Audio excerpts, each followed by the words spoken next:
చెప్పిన దాని నుంచి జగన్ మార్చుకొని అక్కడికి వెళ్ళారు. అదైతే మంచి విషయమే. వెళ్ళిన తర్వాత వెంటనే బయటకు వచ్చారా, నినాదాలు ఇచ్చారా, కేకలా అంటే ఇంకా అవన్నీ మన ప్రజాస్వామ్యంలో ఎప్పుడు గవర్నర్ ప్రసంగాన్ని అడ్డుకోవడం, చించేయడం, ఉమ్మడి రాష్ట్రంలో అయితే బల్లలు కూడా ఎక్కడం ఇలాంటి చాలా జరిగాయి కదా. ఇక్కడ వాళ్ళు ఒకటే ప్రజల ఇది వినిపించాలంటే మాకు హోదా ఇవ్వాలి, we demand justice, we want justice, ఇవి నినాదాలు ఇచ్చారు. మొత్తం మీద వ్యూహాత్మకంగా కొంచెం ఎదుటి వాళ్ళను నిరాయుధం చేయడం, అంటే రావడం లేదు, భయపడి పారిపోయారు అన్నదానికి కొంచెం కౌంటర్గా సభకు వెళ్ళటం తమకు ఎక్కువ మైలేజ్ ఇస్తుందని జగన్ నిర్ణయానికి వచ్చినట్టున్నారు. అంటే ఇది 2 birds at 1 shot లాంటిది. ఒకటేమో మేము వచ్చాము, మాకు అడిగింది వినలేదు అని చెప్తూ మేము రాకపోవడం కాదు, మాకేం భయం లేదని చెప్పటం. రెండవది ఏది ఎట్లా ఉన్నా కానీ స్పీకర్ అయ్యన పాత్రుడు, డిప్యూటీ స్పీకర్ రఘురామకృష్ణరాజు కూడా పదే ఏమవుతుందో తెలియదు, సభ్యత్వం రద్దు కావచ్చు ఇవన్నీ కూడా అంటున్నారు. కాబట్టి అటువంటిది కూడా లేకుండా మధ్యలో ఒకసారి వచ్చామని అనిపించుకోవటం. ఇక మూడోది భవిష్యత్తులో వాళ్ళు వస్తారా లేదా, బడ్జెట్ సమావేశాలు మార్చి 19 వరకు జరుగుతాయని ఇప్పుడు ఇందాక బీఎస్సీ సమావేశంలో నిర్ణయించారు. కాబట్టి 19 రోజులు జరుగుతాయట. అంటే ఇక్కడ మీరు ఒకటి తెలుసుకోవచ్చు, 65 రోజులు రాకపోవడం, సభ్యత్వం రద్దు కావడం అనేది వర్తి. ఎందుకంటే సభ జరిగేదే 19 రోజులు కాబట్టి ఏ సమావేశాలు కదా. నెక్స్ట్ ఉండదా సార్? ఇంకా నెక్స్ట్ ఉంటే మళ్ళీ 6 నెలల తర్వాత కదా, 3 నెలల తర్వాత పెట్టుకోవచ్చు. అయితే అవన్నీ ఇంటర్ప్రిటేషన్స్, అవన్నీ కోర్టులో వచ్చే వ్యాఖ్యానాలు తప్ప స్పీకర్ చెప్పేది అవన్నీ. కాబట్టి ఒకటి వెళ్ళటం అనేది వెళ్ళారు, వాళ్ళు చెప్పారు. రెండవది దూరంగా ఉండడం అన్నది కాదు, మేము వచ్చి మా గొంతు వినిపిస్తాం, మేము అడుగుతున్నాం, మేము ప్రజా సమస్యల కోసం మేము అడుగుతున్నామని ఒక నినాదాలు ఇచ్చి వెళ్ళారు. మంచి పనే, ఎందుకంటే అంతకంటే రభస్ చేయలేదు మీరు, అది కూడా గుర్తించాలి.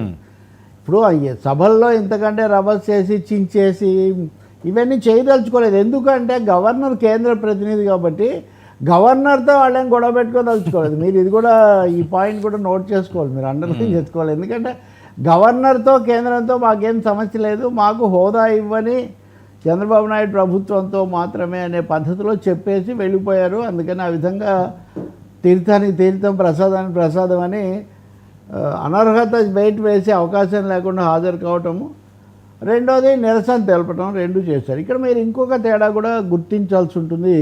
ఇది సంయుక్త సమావేశం.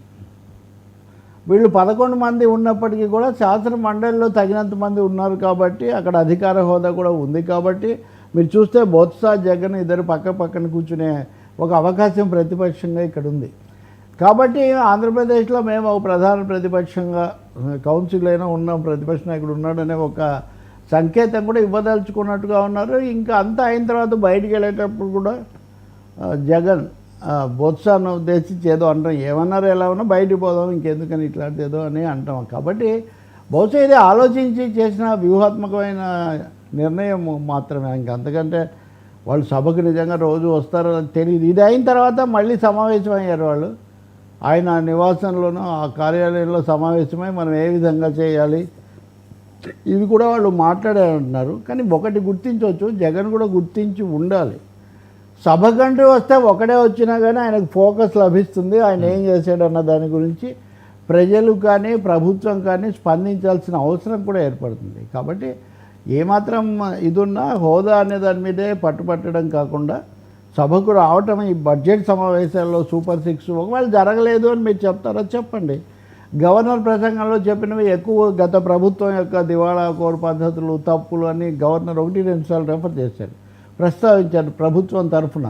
కాబట్టి వాటిని మీరు సమాధానం చెప్పండి. ఎంత సమయం ఇస్తే అంత సమయం ఇస్తే ఇంత. కాబట్టి చాలా మందిలో ఉన్న ప్రశ్న ఇది, అంటే టెక్నికల్ అంశం. 60 రోజులు మీరు కానీ అటెండ్ అవ్వకపోతే అనర్హత వేటు. ఈ రోజు కౌంట్ అవుతుందా? 60 రోజుల్లో ఎందుకు అవుతుంది? హాజరయ్యారు కదా.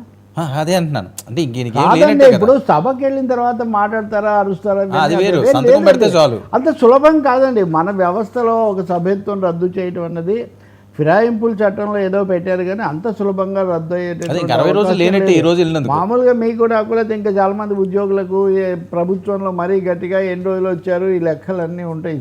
కొన్నిసార్లు సెలవులు కూడా రద్దు అయిపోయి అవి కూడా దీని కింద నడుస్తుంటాయి హాజరైనా కానీ ఇక్కడ అదేం ఉండదు. ఇది ప్రజాప్రాతినిధ్యం వాస్తవానికి సొంత బాధ్యతతో ఉండదు కదా. మీరు సభ బయట కూడా బొత్స కానీ లేకపోతే ఇంకా బదులు ఆమె ఎమ్మెల్సీ కళ్యాణి చాలామంది నాయకులు పెద్దిరెడ్డితో సహా వీళ్ళందరూ మాట్లాడారంటే వైసీపీ వాయిస్ మొదటిసారిగా సభ దగ్గర గట్టిగా వినపడ్డం, సభ బయట అయినా సరే అన్నది మనం గమనించవచ్చు. అంటే ఏకపక్షమైన వ్యవహారంగా ఇది ఉండకుండా తమ గొంతు కూడా వినిపించాలని మటుకు వాళ్ళు నిర్ణయించుకున్నారు. ఆ తర్వాత వెంటనే సమావేశమై అక్కడ కూడా ఆదేశాలు ఇవ్వడం. అందుకని శాసనసభ పక్షం అన్నదానికి ఒక దాని అస్తిత్వాన్ని చెప్పుకునే ప్రయత్నం చేశారు. ఇంకా మూడోది మేమే మా కోసం అడగడం లేదు, అడగడం పవన్ కళ్యాణ్ కూడా మాట్లాడారు, అది మనం మళ్ళీ చర్చించవచ్చు. ఇక్కడ ఒక ముఖ్యమైన అంశం ఉంది, ఇవ్వచ్చా లేదా అన్నది ప్రభుత్వం యొక్క విచక్షణ మీద ఆధారపడి ఉంటుంది. ఇద్దరే ఉన్నా కానీ ఇవ్వదలుచుకుంటే ఇవ్వచ్చు, అది ప్రభుత్వం యొక్క నిర్ణయమే తప్ప అంతకంటే తక్కువ ఉంటే మీరు ఇవ్వకూడదని ఏం లేదు. ఇచ్చే అవకాశం అంటూ ఉన్నప్పుడు అడిగే హక్కు మాకు ఉంది కదా అని ప్రతిపక్షం మాట్లాడుతుంది. దీన్ని రాజకీయంగానూ వ్యక్తిగతంగా మనం విమర్శ చేయొచ్చు, కానీ చట్టరీత్యా రాజ్యాంగ రీత్యా అసలు అడగడమే తప్పు, లేదా మీరు అదే పనిగా పక్కదో అని అనడానికి మటుకు అవకాశం లేదు. చాలా అడుగుతుంటాం మనం, ఉదాహరణకు చనిపోయిన వాళ్ళకో ఇంకెవరికో ఇది కావాలి అంటాం, లేకపోతే ఇంకొకరికి రోడ్డు మొత్తం ఈ బాధ్యత మొత్తం కేంద్రం తీసుకొని వెంటనే పూర్తి చేయాలంటాం. అంటే అడిగే అవకాశం అంటూ ఉన్నప్పుడు వాళ్ళు అడుగుతున్నారు, ఇచ్చారు కూడా. పూర్తిగా లేకపోయినా గతంలో కొన్ని సభల్లో ఇప్పుడు ఆప్ ఇచ్చింది, ఆప్ ఢిల్లీలో బీజేపీకి అంత సంఖ్యాపరం లేకపోయినా ప్రతిపక్ష హోదా ఇచ్చిన సందర్భం ఉంది. ఉండాలి, మాకు ప్రతిపక్షం ఒకరు ఉండాలి, అడగాలి. చాలామంది నాకు రాజకీయంగా నా అభిప్రాయాలు నచ్చని వాళ్ళు కూడా చెప్తుంటారు, మీరు ఉండి విమర్శిస్తుంటే కదా మేము చెప్పేదానికి కొంచెం ఇదన్నా ఒక పద్ధతి అనమాట. అదొక వ్యూహం. ఏదైతేనే మళ్ళీ సమావేశం అయిన తర్వాత వైసీపీ ఏం చెప్తుందో మనం చూడాలి. మీరు ఒకటి గుర్తించవచ్చు, వైసీపీ అధికారికంగా ఏం ప్రకటన చేయలేదు.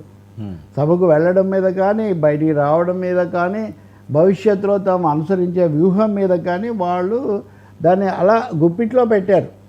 అంటే జగన్ ఇష్ట ప్రకారం లేదా నిర్ణయం ప్రకారం రావడం రాకపోవడం భవిష్యత్తులో ఆధారపడి ఉంటుంది తప్ప. కాకపోతే ఇక్కడ మీకు ఒక్కటి గుర్తు చేస్తున్నాను నేను, మనం రఘురామకృష్ణరాజు వ్యాఖ్యల గురించి చాలా చర్చ చేసిన రోజు నేను మీతో మాట అన్నాను, ఈరోజు వెళ్ళడం లేదు ఇంకా శాశ్వతంగా వెళ్ళరు జరగదు అని మనం ఎలా చెప్పగలుగుతాము? రాజకీయ పార్టీలు ఆ సమయంలో తమకు ఏది లబ్ధి కలిగిస్తుంది అనుకుంటే అది చేస్తారు. జగన్ ఆ విధంగా చేసి ఆ మేరకు ఆయన ఫలప్రదం అయ్యాడని అనుకోవాలి, అటెన్షన్ తెచ్చుకోవడంలో అంతవరకు.